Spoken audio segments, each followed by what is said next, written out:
One of the challenges with really raising understanding and awareness about sake is that people think it's this one singular beverage and one singular flavor profile, when the reality is there are as many different styles as there are of wine.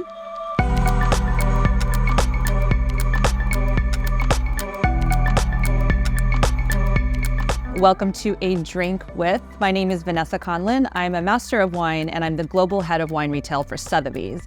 And today I am sitting down with Monica Samuels, a sake samurai. It's a pleasure to be here. Thank you so much for having me. So how do you become a sake samurai? There is a Sake Samurai Junior Council that is a branch of the Japanese government. And the council was formed in the early 2000s when domestic consumption was in decline. You know, a samurai is here to protect really valuable things. And so they wanted this samurai coalition and to choose people every year who are doing the most to really amplify sake around the world. And how many people around the world have this title? As of this year, we now have 103 sake samurai in the world. I would say that less than 20 are women, and I think that I am the youngest. Well, I feel like we need to toast to that.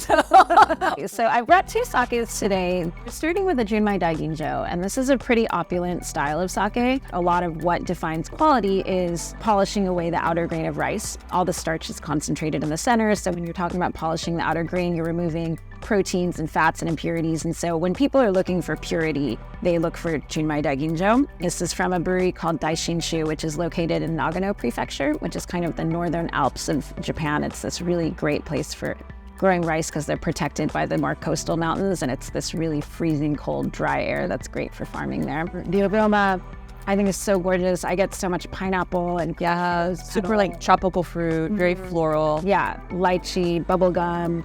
Because sake is so low in acidity, a lot of Junmai Daiginjos traditionally can be quite sweet and almost sugary and chewy on the palate, and this is really, really clean and mouthwatering.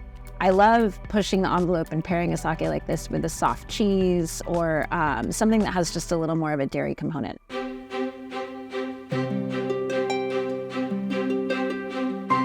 So I was asking what we should serve these in, and I was very surprised that you actually suggested wine glasses. I always like to say that sake is built like a beer, but it drinks like a wine. Like wine, it really does elevate your meal in different ways, and with oxygen, it becomes so much more expressive.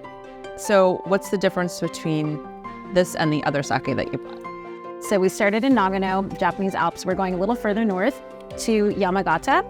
Yamagata is the entry point to the Tohoku region of Japan, which is really famous for making sake. This producer has been making sake since the 1500s. Yeah. This is a fortified sake. So there are 4 additions to increase to a full tank with the sake, and the last addition actually fortifies the fermentation. And the fortified addition is sake that's been aged in cedar. And I really love this because when I taste with people in the wine business, they're always really curious about how wood impacts sake. And I think that in general, sake is too delicate for wood, but this 4th addition of wood, instead of the entire tank being aged in cedar, gives it this really nuanced woodiness. Like on the nose, I get a lot of black cherry and vanilla, like sarsaparilla.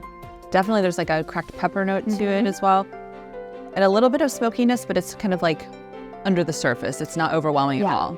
You know, something like this, I could really see going well with hamon iberico, you know, with definitely more fatty, umami-driven, savory flavors.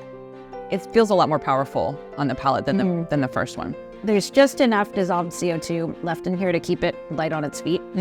I just think the structure is really impressive. Well, this has been amazing. Thank you so much. I really have learned so much, and this is delicious. I'm definitely going to finish this glass. So thank you for bringing me. It's my pleasure. Cheers. Cheers.